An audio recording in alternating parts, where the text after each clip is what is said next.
Hi, this is Yolanda from vanveenbulbs.com, and in this segment we're going to talk about how to grow flowers, some of my favorite things in the whole world.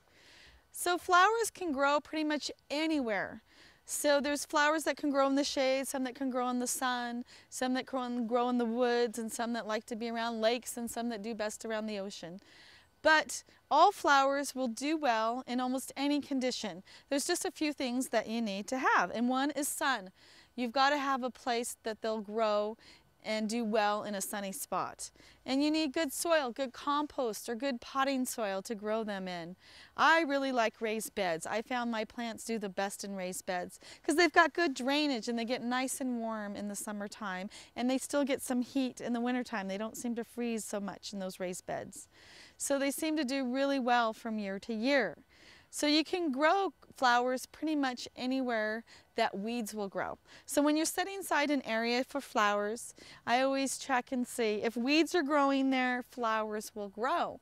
So if you've got nothing but moss, then grow a moss garden because you're going to have a hard time getting flowers to grow.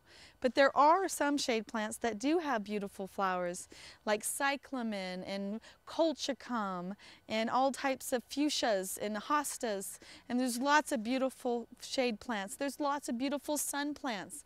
So when you're deciding which flowers to grow, make sure and decide, do you need them for cut flowers or do you just want them to look good in your garden?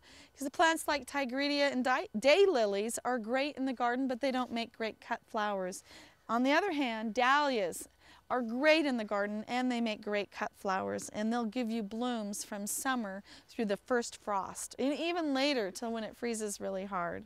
So growing flowers is very rewarding, and you can grow them whether you have just a little container in your studio apartment window or you have 2 acres to play with. It doesn't matter. There's so much information out there. So just start inviting plants home with you as you go to garden centers and farmers markets, and before long you'll have your own beautiful flower garden.